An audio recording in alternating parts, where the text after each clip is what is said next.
नमस्कार साथियों। स्वागत है आपका आपके अपने YouTube चैनल हिंदी महासागर में। आज हम 61 नंबर प्रश्न से शुरू करेंगे। इसमें पहला प्रश्न दिया हुआ है कि कौन सा कथन सही नहीं है। तीन विकल्प सही है और एक विकल्प है इसमें गलत है, तो वो हमें बताना है। तो पहला विकल्प है इसमें, पुनर्नवा हजारीप्रसाद द्विवेदी द्वारा प्रथम पुरुष शैली में रचित लोकप्रिय उपन्यास है। दूसरा विकल्प है कि लहरों के राजहंस रचना का प्रयोग प्रेरणा स्रोत अश्वघोष रचित सौंदरानंद है। तीसरा है कि ध्रुव स्वामिनी नाटक में प्रकारांतर से नारी अधिकारों की आवाज बुलंद की गई है।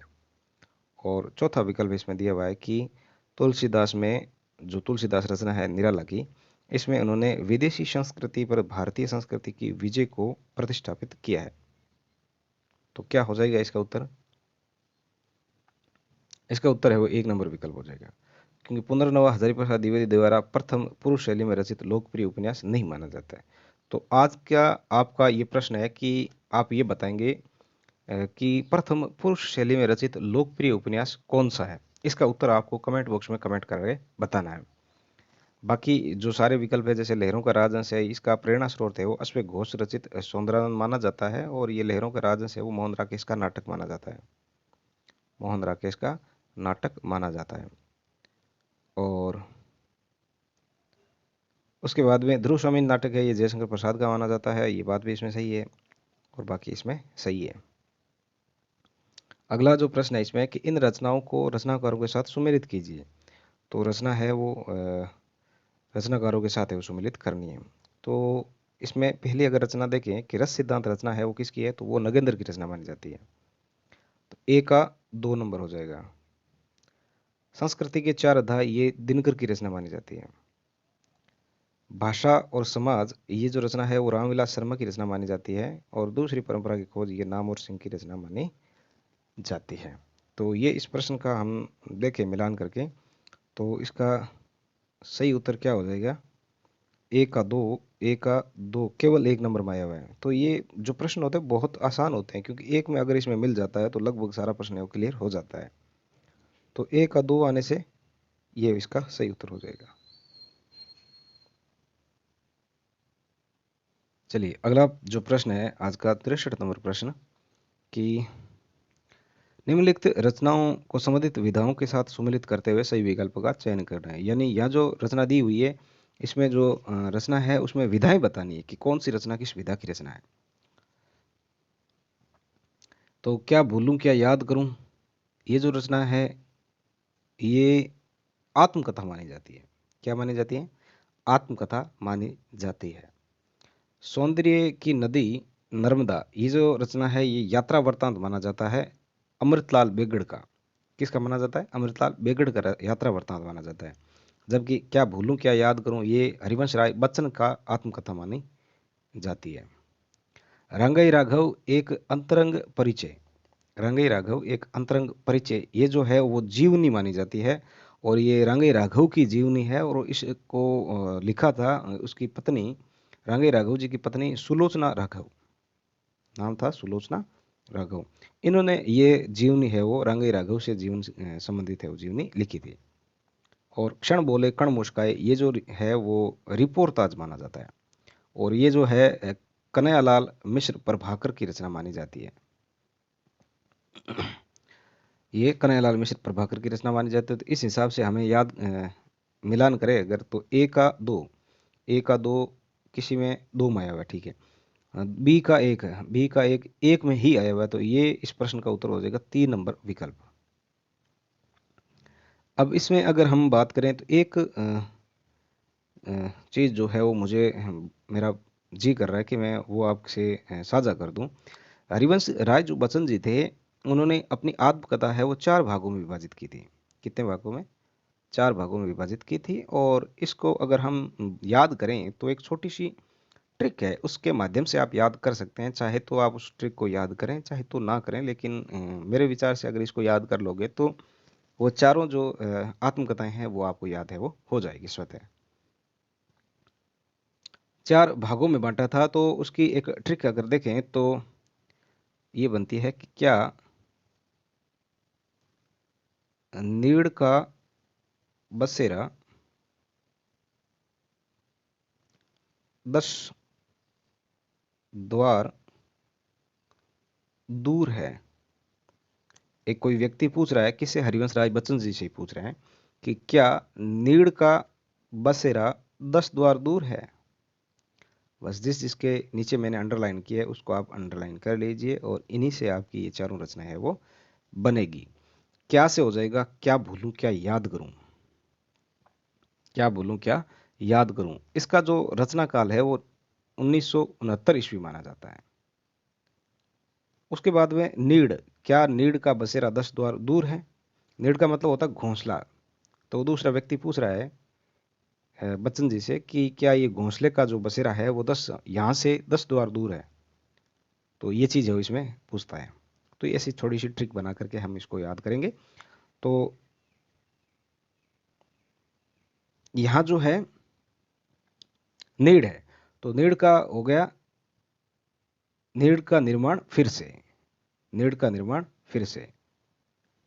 तो ये इसका सही हो जाएगा।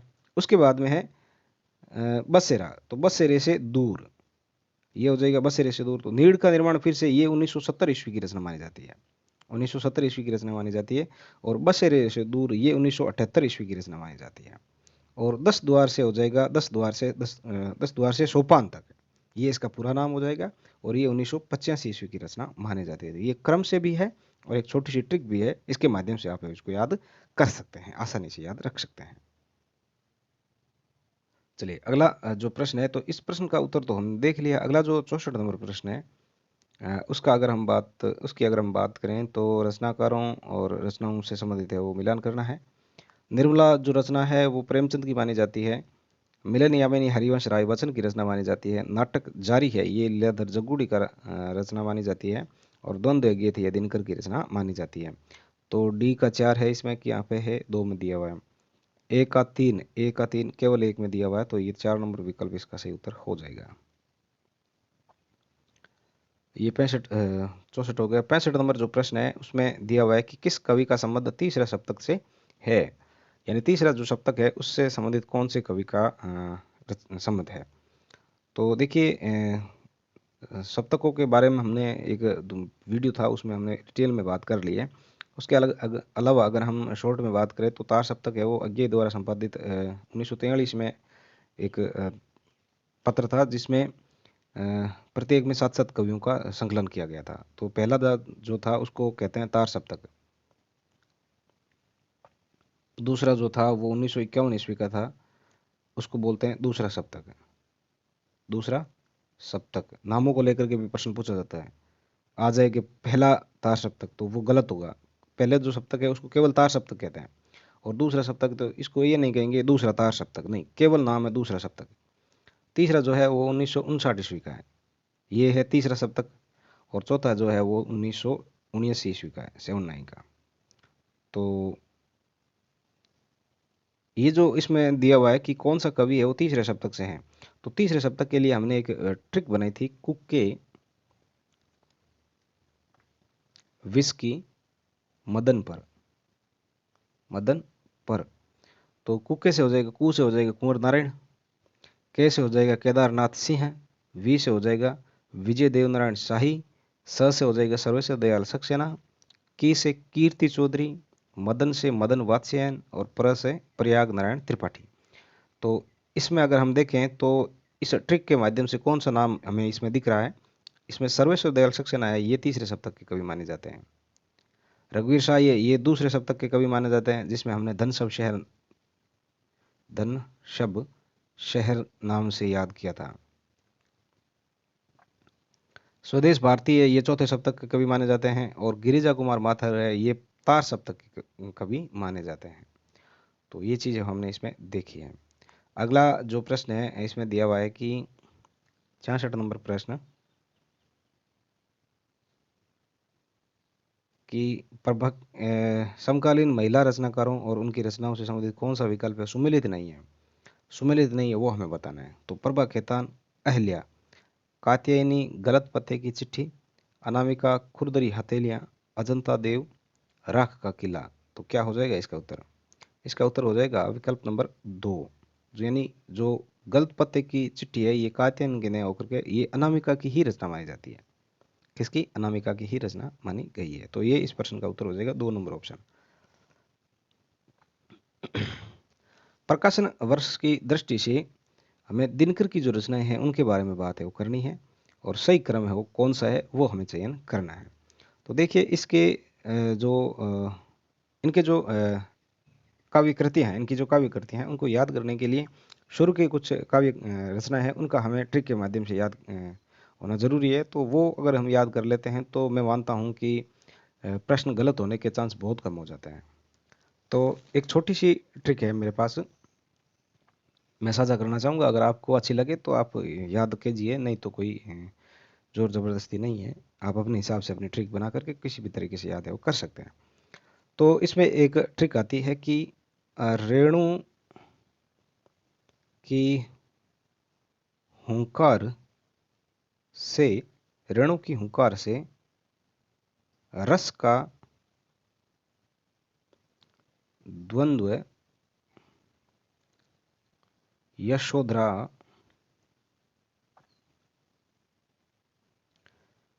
के क्षेत्र के सामने धुआं हो गया। क्या हो गया? धुआं हो गया। ठीक है। तो रेणु की हुंकार से रस का द्वंद्व यशोधरा के क्षेत्र के सामने धुआं हो गया। तो देखिए रेणु, हुंकार, रस, द्वंद्व, यशोधरा, क्षेत्र, साम, धुआं। सामने में नए को हटा करके साम के उसके नीचे अंडरलाइन करनी। तो ये जो रचनाएं हैं, मैं समझता हूँ इन रचनाओं को हम ट्रिक के माध्यम से इतना याद करते हैं तो कोई भी प्रश्न है वो इसमें गलत होने के चांस नहीं रहते हैं। कोई भी प्रश्न है वो सही हो सकता है हमारा। तो रेणु से जो हम रचना याद करेंगे वो है रेणु का। क्या नाम है? रेणु का। और इसका रचना काल है 1935 ईस्वी माना जाता है। 1935 ईस्वी माना जाता है। उसके बाद में हुंकार है। हुंकार जो रचना है ये 1939 ईस्वी की रचना मानी जाती है। 1939 ईस्वी की रचना मानी जाती है। उसके बाद में रस, रस जो नाम आया इससे हम लेंगे नाम रसवंती। रसवंती ये जो रचना है ये 1940 ईस्वी की रचना मानी जाती है। उसके बाद में द्वंद्व, द्वंद्व से हम कर लेंगे इसको द्वंद्व गीत।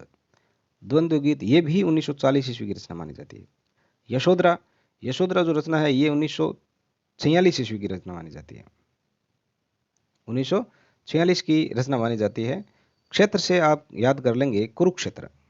कुरुक्षेत्र ये भी 1946 ईस्वी की रचना मानी जाती है। उसके बाद में साम, साम से याद करेंगे सामधेनी।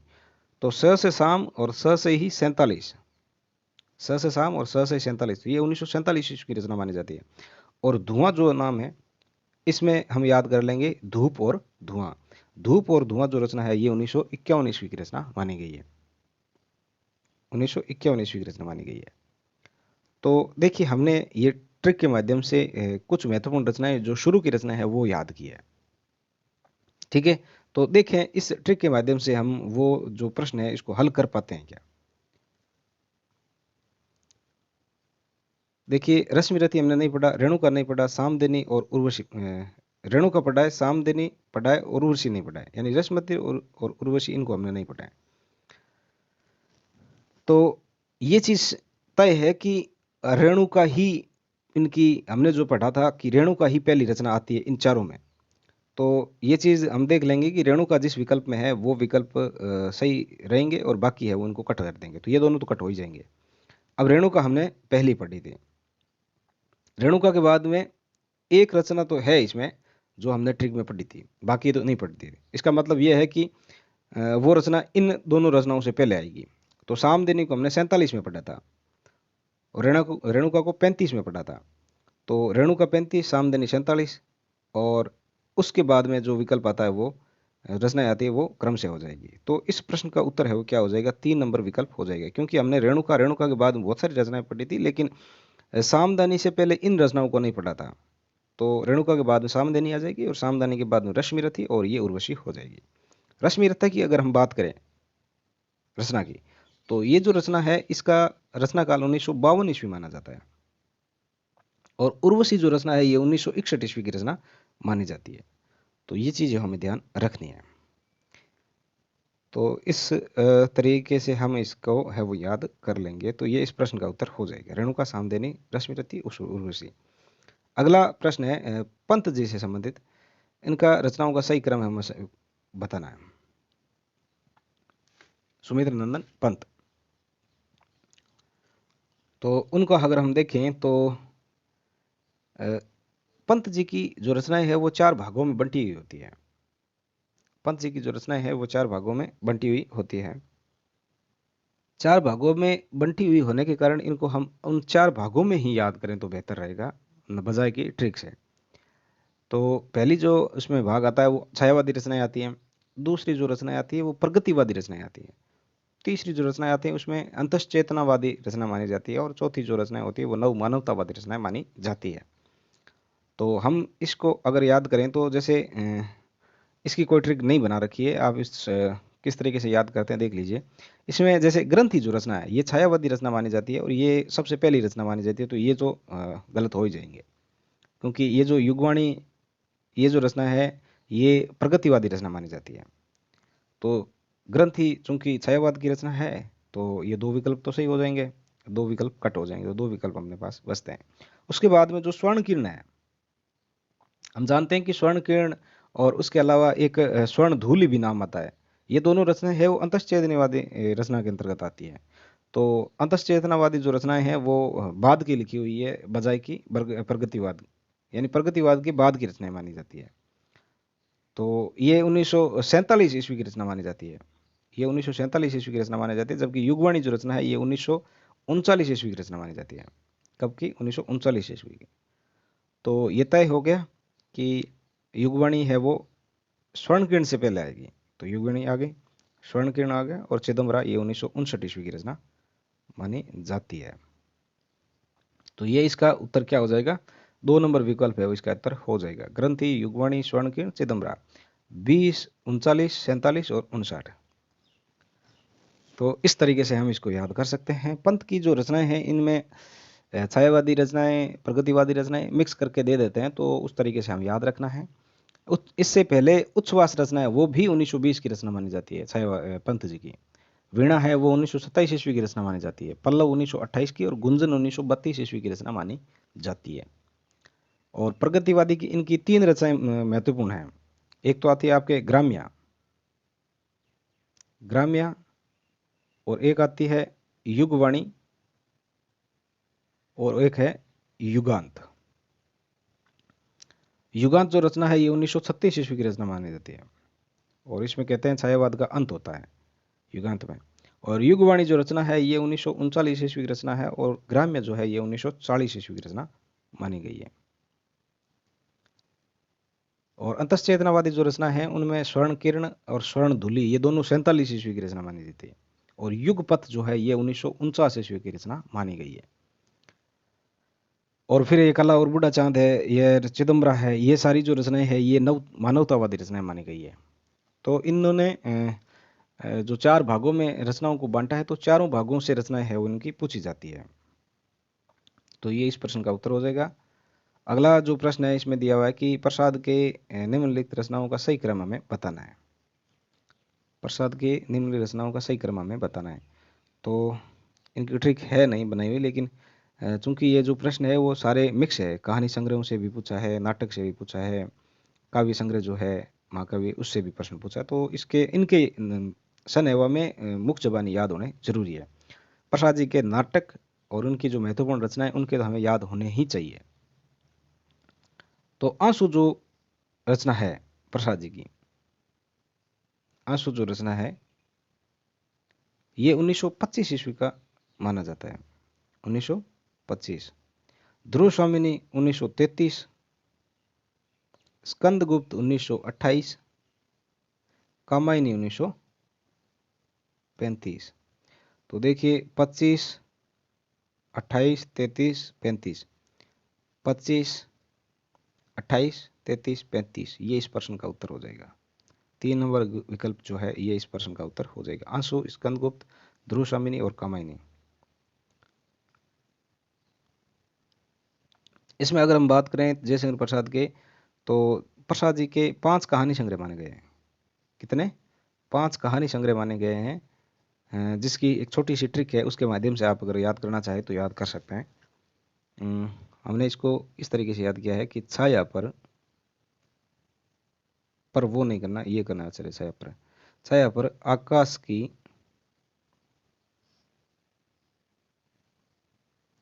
आंधी का जाल।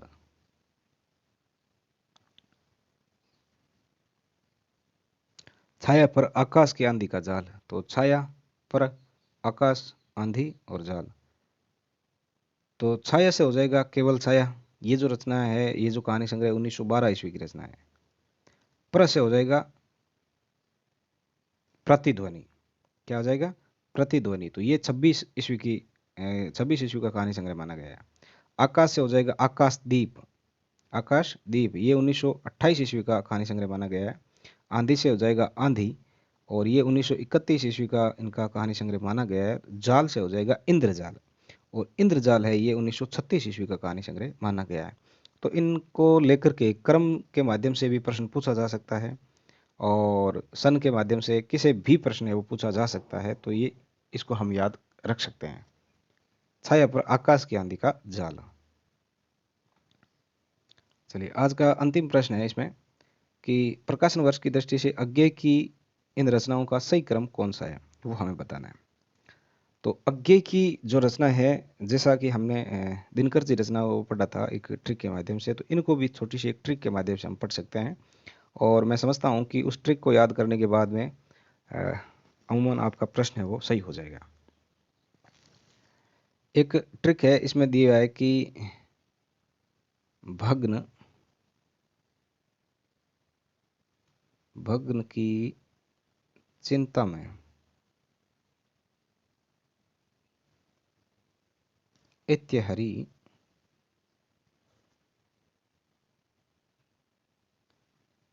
इत्यहरी